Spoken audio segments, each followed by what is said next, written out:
너희는 세상의 소금이니 소금이 만일 그 맛을 잃으면 무엇으로 짜게 하리요. 후에는 아무 쓸데없어 다만 밖에 버려져 사람에게 밟힐 뿐이니라. 예, 오늘은 여러분들이 너무나 잘 알고 있는 본문입니다. 너희는 세상의 소금이니 너희는 세상의 빛이니. 이 이야기는 교회 다니지 않으시는 분들, 안 믿는 분들도 너무너무 잘 알 정도로 유명한 본문이죠. 근데 이 본문이 말씀하고 있는 너희는 세상의 소금이다. 너희는 세상의 빛이다. 라고 할 때 예수님께서 어떤 의도로 말씀하셨을까? 이 부분에 대해서는 우리가 조금 정확하게 알 필요가 있을 것이라 생각이 들어요. 많은 분들이 이 부분을 이해할 때 일반적으로 이렇게 이해합니다.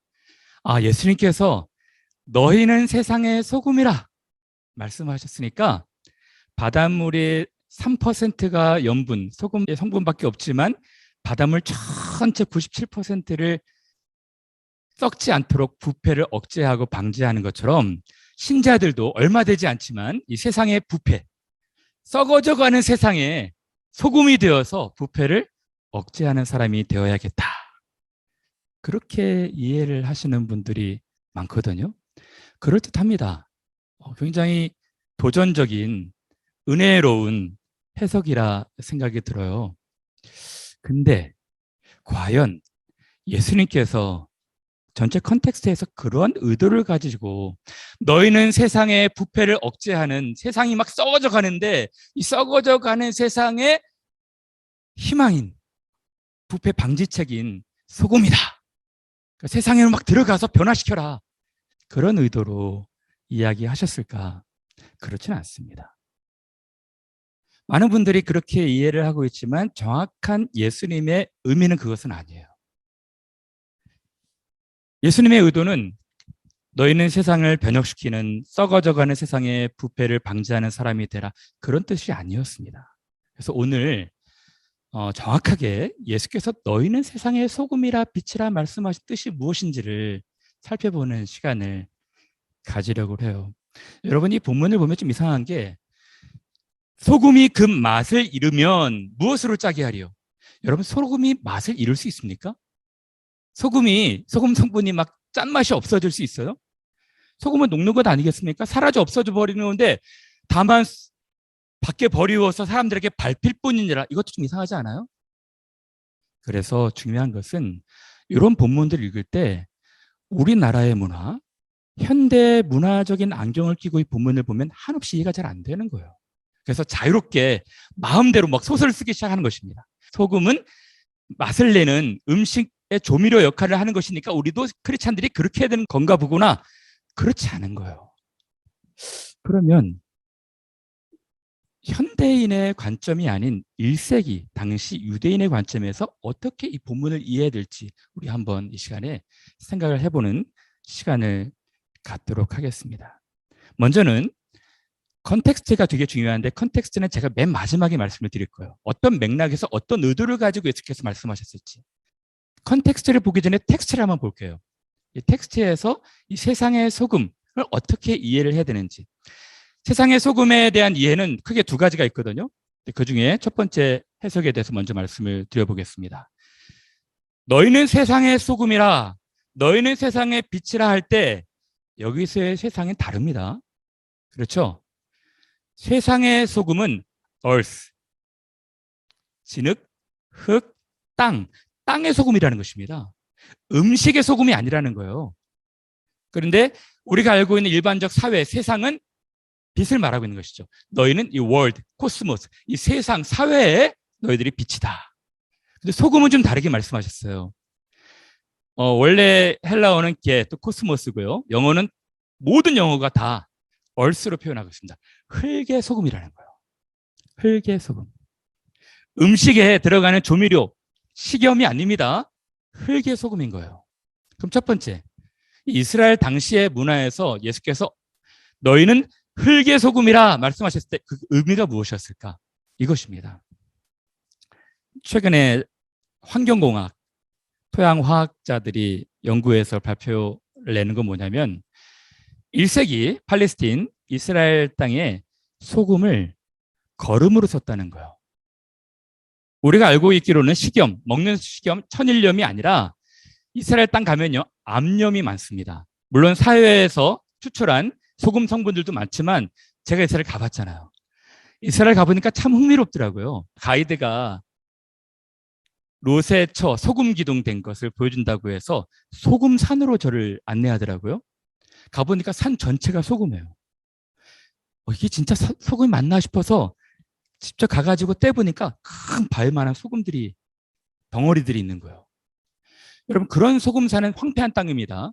거기선 식물이 자라지 않아요. 단, 토양화학자들이 말하는 건 뭐냐면 적절한 암염, 바위에서 나는 소금 성분의 돌들은 이 비료, 퇴비를 유지하는데 필요하다는 것입니다. 그래서 식물이 더 잘 자랄 수 있는 것, 환경들을 유지해 준다는 거예요. 그래서 수세기 동안 이 소금이 퇴비 거름으로 사용됐답니다. 이거는 옛날 중국 시대 때, 또 로마 시대에도 똑같이 사용되었대요. 그래서 예수님께서 말씀하신 의도, 너희는 흙 속의 소금이라는 것은 적절하게 배합되어 있는 소금은 이 토양 성분에 더 좋을 수가 있다는 것입니다. 여기서 말씀하고 있는 핵심이 무엇입니까? 너희는 흙 속에 깊이 스며들어 있는 소금들처럼 짠맛을 내면서 토양 성분을 잘 유지시켜야 된다. 그 뜻이었다는 거예요. 또 한 가지로 다른 해석을 내놓는 분들이 있습니다. 이것도 저는 설득력이 있고 일리가 있다고 생각이 들어요. 요 이스라엘 백그라운드 배경에서 이 소금을 해석해내는 거예요. 어떤 것이냐면 이것입니다. 너희는 흙 속의 소금이니, 이 말할 때 흙은 진흙, 즉 화덕을 의미하고 있다는 거예요. 이스라엘의 가난한 사람들, 서민들의 땔감으로 쓸 염료들이 잘 없겠죠. 그래서 이 서민들이 땔감으로 쓰는 염료들은 뭐냐면 동물들의 변, 낙타, 염소, 양들의 변으로 이 땔감을 쓴답니다. 근데 이 땔감이 잘 불이 붙지 않는데요. 잘 불이 붙지 않기 때문에 암염, 그 바위에서 추출한 이 딱딱한 소금 성분의 돌들을 촉매제로, 불이 잘 붙는 촉매제로 활용한답니다. 그래서 화덕 속에 이 소금을 먼저 깔고 그 다음에 동물의 변들을 깔아서 이게 불을 지피고 피운다는 거예요. 우리가 볼 때 연탄 세대 있죠. 연탄이 불에 잘 붙습니까? 잘 붙지 않습니다. 그래서 번개탄을 까는 거예요. 번개탄을 깐 다음에 연탄에 불을 지피는 것입니다. 번개탄은 일회용입니다. 이 성분이 다 없어지면 버리는 것이죠. 근데 이런 암염들, 이 소금들은 한 2번, 3번 사용한 뒤에 짠맛을 다 잃게 되면 밖에 버려서 사람들이 이제 지나다닌다고 하는 것입니다. 이런 것입니다. 그래서 우리 현대 문화에서 이 소금을 이해하기보다 당시 예수님의 환경에서 1세기 팔레스틴 지역에서 예수님께서 어떤 의도를 가지고 말씀하셨을까? 너희는 흙 속에 소금이니. 짠맛을 잃으면 아무 소용이 없어서 밖에 버릴 수밖에 없다라고 말씀하신 것이죠. 그래서 이 화덕 속의 소금이 탁탁 막 튀기지 않겠습니까? 막 시끄럽고 요란한 소리가 나면서 불을 지피지 않겠어요? 그런 의미에서 보면 마태복음 18장이 이해가 되는 것입니다. 하나님의 나라에 들어가는 것이 2눈을 가지고 지옥에 던지는 것보다 나으니라. 지옥을 묘사할 때 거기는 불로써 소금 치듯함을 받으리라. 이게 무슨 말씀인지 잘 몰랐죠? 이런 뜻인 것입니다. 소금이 화덕 속에서 튀기면서 불을 지피듯이 지옥을 묘사할 때 이렇게 묘사를 한 거예요. 그리고 또 누가복음 말씀입니다. 예수께서 내가 불을 땅에 던지러 왔노니, 여기서 땅도 earth, 흙, 진흙, 화덕을 의미하고 있다는 것입니다. 그래서 예수께서 이 화덕에 불을 지피기 위해서 왔는데 이미 붙었으면 내가 무엇을 하리요? 복음의 성질을 말씀하고 있는 거예요. 복음은 화덕 속에 있는 소금처럼 이 불을 지피기 위해서 자기를 다 소진하면서 탁탁 튀면서 시끄럽고 요란한 소리가 난다는 것입니다. 그것처럼 복음이 들어가는 곳에 가치관의 충돌이 있지 않겠습니까? 세계관의 충돌이 있지 않겠습니까? 그러니까 세상 문화와 세상의 것과 하나님의 것에 충돌했지 않겠습니까? 그래서 의도치 않게 이 복음이 들어가는 곳에 분열이 있고 갈등이 있고 어떤 분쟁들이 있을 수 있다는 거예요. 그래서 예수께서 다음 구절에 이후부터 한 집에 5사람이 있어 분쟁하되 셋이 둘과 둘이 셋과 하리니 아버지가 아들과 아들이 아버지와 어머니가 딸과 딸이 어머니와 시어머니가 며느리와 며느리가 시어머니와 분쟁하리라 하시니라. 예수께서 이것을 조장한 것이 아닙니다. 복음의 성질이 그렇다는 거예요. 복음이 한 집안에, 한 사회에, 한 공동체에 들어가게 되면은 거기에 가치관의 충돌이 생긴다는 것입니다. 그것을 이야기해 주고 있었던 것입니다. 정리하자면 예수께서 너희는 세상의 소금이니, 여기서 세상은 흙이었습니다. 너희는 흙 속의 소금이니, 일반 조미료, 식염을 말하고 있는 것이 아니었어요. 땅의 퍼틸라이저로 또는 화덕 속의 소금으로 촉매제로 짠맛을 내면서 타야 되는데 그렇지 않다면 이제 2번, 3번 다 타고 나면 화덕에서 소금을 팍팍 긁어가지고 버리는 것입니다. 예수께서 말씀하신 핵심이 무엇입니까? 너희는 부패하에 가는 세상에 들어가서 맛을 잃지 않도록 억제하라, 그 뜻이 아니고요.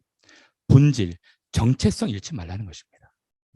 소금이 갖고 있는 정체성이 무엇입니까? 짠맛 아니겠습니까? 이 짠맛을 잃지 말라는 거예요. 짠맛을 잃어버리면 쓸데없다는 것입니다. 이것을 말씀해 주고 계셨던 것입니다. 그 다음에 똑같은 맥락에서 예수께서 말씀하십니다. 너희는 세상의 빛이라. 산 위에 있는 동네가 숨겨지지 못할 것이. 여기서 세상은 월드였습니다. 코스모스예요. 너희는 이 세상, 사회, 공동체에서 빛의 역할을 하는 사람들이라는 것입니다. 여기서의 방점은, 강조점은 숨겨지지 않는다는 거예요. 우리 신자들은, 우리 크리스찬들은 아무리 숨기려고 해도 숨겨지지 않는 존재라는 것입니다. 그것이 강조점이에요. 그래서 예수께서 더 말씀하신 것입니다.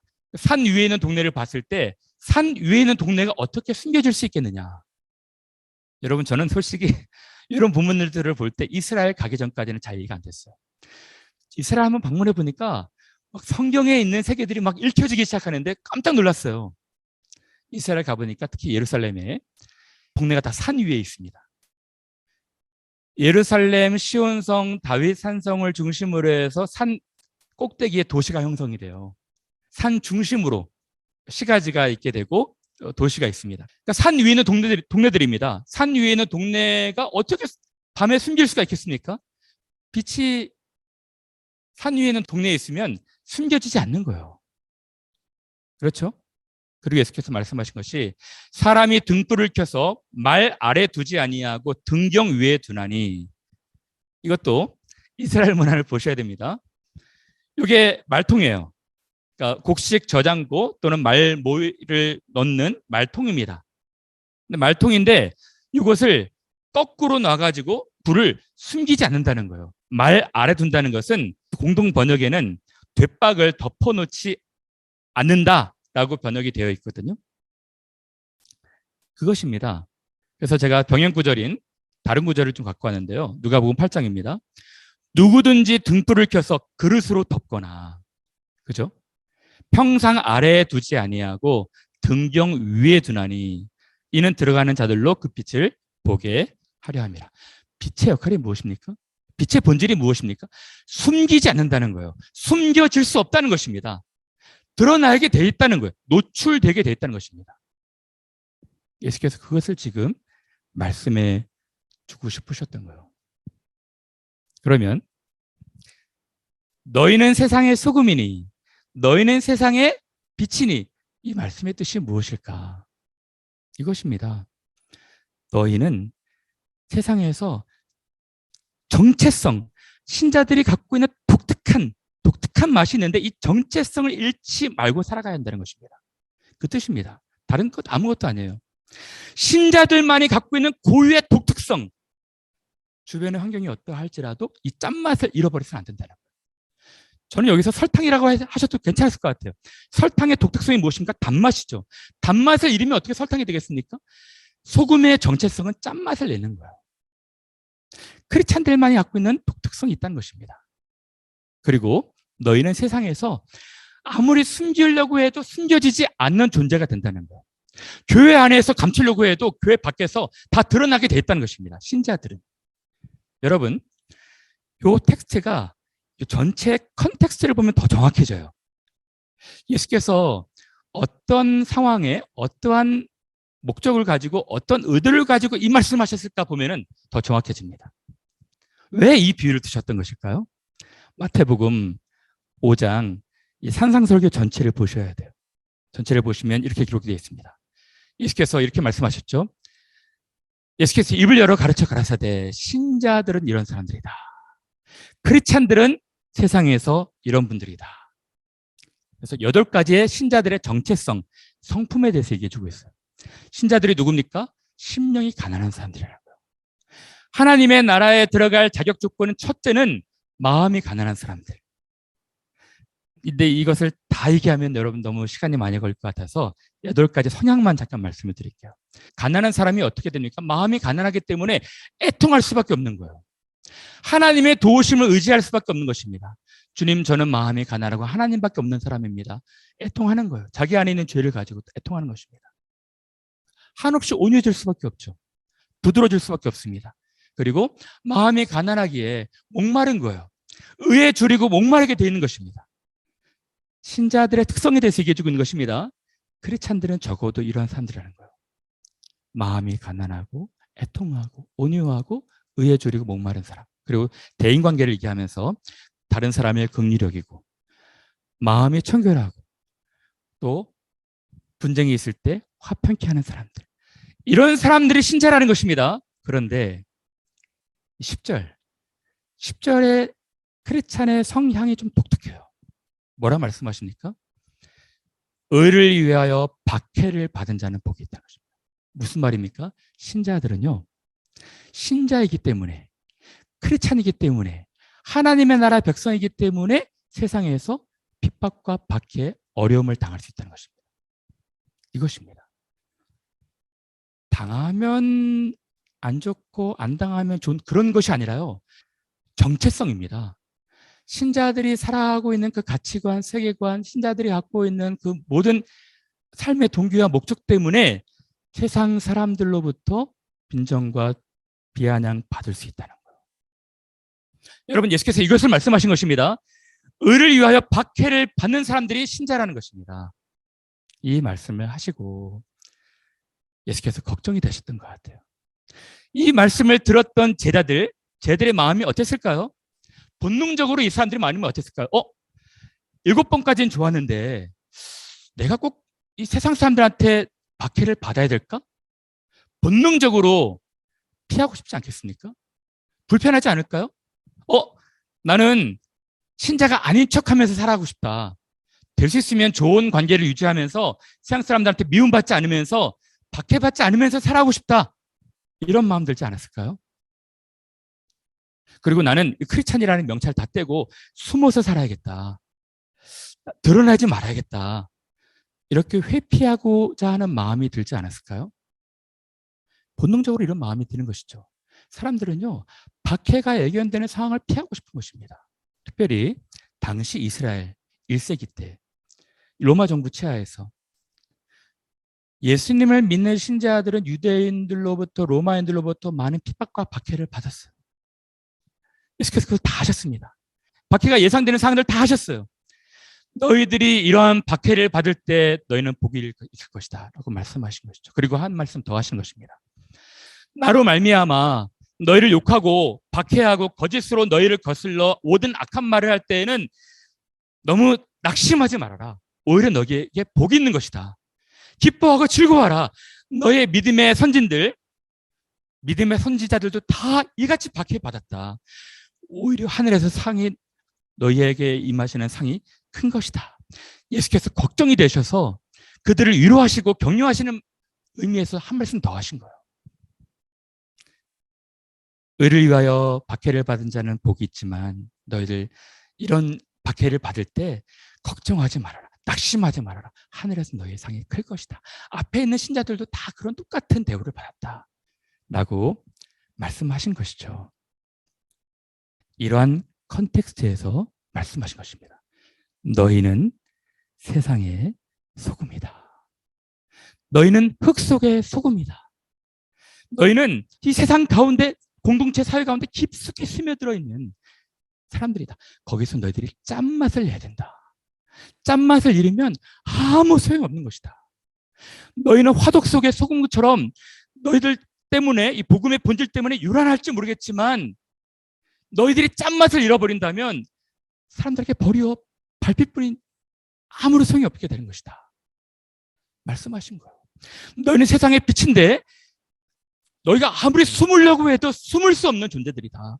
노출될 수밖에 없다. 그들의 정체성과 본질에 대해서 말씀해 주신 것이죠. 사랑하는 여러분, 아시겠습니까? 저도 똑같이 여러분들에게 말씀합니다. 신자들이, 크리스찬들이 누구입니까? 어떤 존재들입니까? 이 세상 속에 있는 소금이고 빛입니다. 우리는 우리의 본질, 크리스찬들이 내야 되는 독특한 고유의 맛, 이것을 잃어버리면 아무 소용이 없는 것입니다. 우리는 숨겨지지 않는 존재가 되는 거예요. 그러므로 이제 짧게 오늘 본문에 우리에게 주시는 적용점 몇 가지만 생각해보고 마칠까 하는데요. 첫 번째는 신앙생활에 우리들이 가야 하고 우리들이 달려야 될 이 길은 어려운 길입니다. 장밋빛 꽃길이 아니에요. 예수님이 가신 십자가의 길입니다. 예수께서도 말씀하시죠.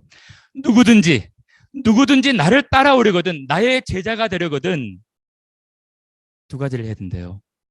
자기를 부인하고 십자가를 져야 된답니다. 무슨 말입니까?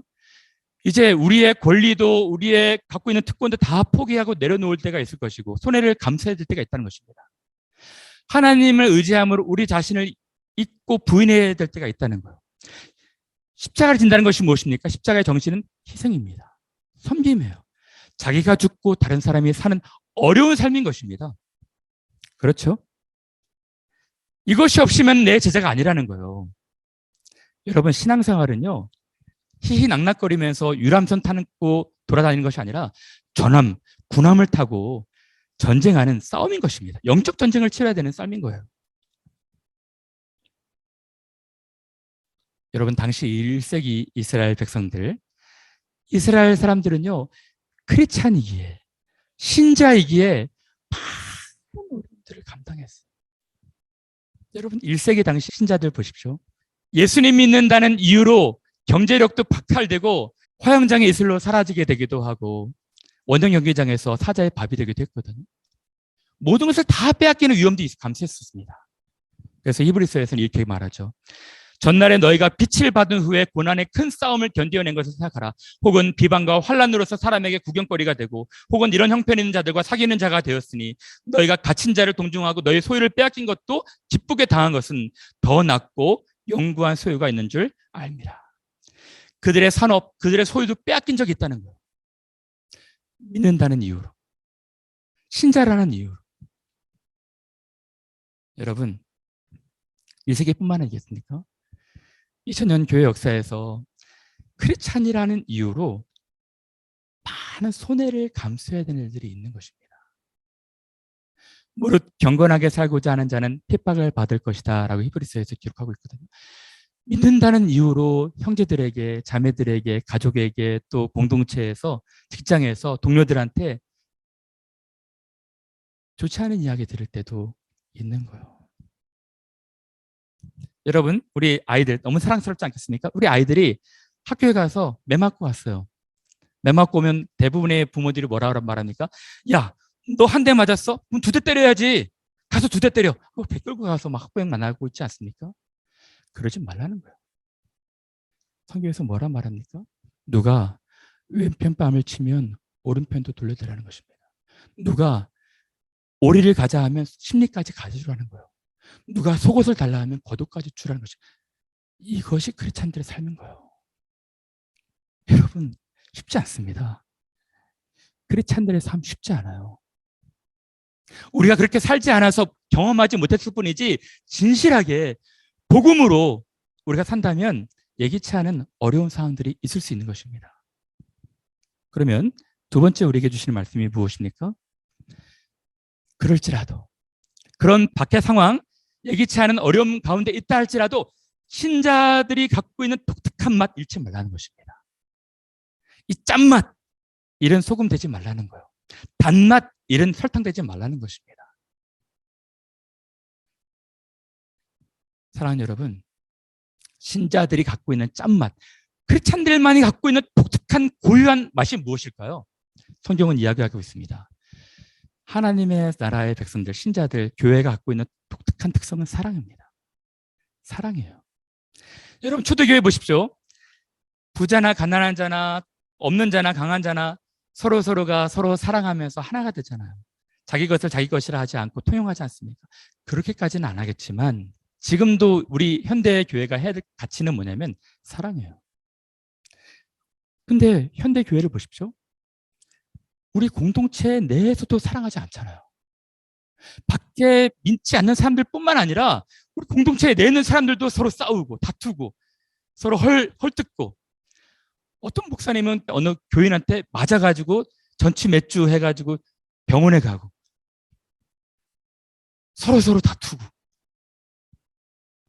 짠맛 다 잃은 것입니다. 짠맛 잃은 거예요. 사람에게 밟히는 것이죠. 교회 안의 갈등, 신자들만이 갖고 있는 독특한, 크리스찬들이 갖고 있는 독특한 맛이 무엇입니까? 희생입니다. 섬김이에요. 봉사입니다.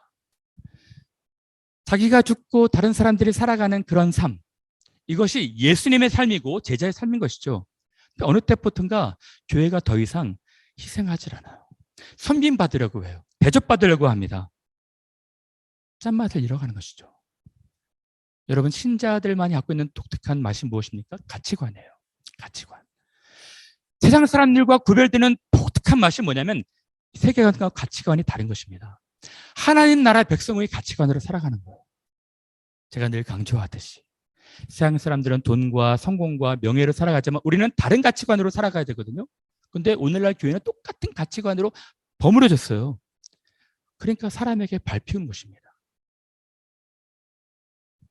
사랑하는 여러분, 오늘 본문이 말합니다. 오늘 여러분들에게 말하고 있어요. 예수께서 여러분들에게 말씀하고 있는 것입니다. 너희는 8가지의 성향, 성품을 가진 신자들이다. 하나님 나라 백성들이다.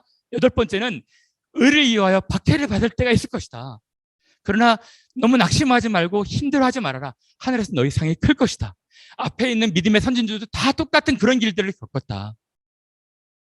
너희는 흙 속의 소금이다. 정체성 잃지 말아라. 너희는 세상의 빛이다. 감춰주려고 해도 감출 수 없는 사람들이다. 세 번째로 말씀하신 것이 뭐냐면 신자는 선한 삶으로 드러나야 한다는 것입니다. 이것이 신자들만이 갖고 있는 고유한 정체성입니다. 선한 삶, 착한 행실입니다. 너희는 세상의 빛이라 말씀하시면서 이렇게 말씀하신 거예요.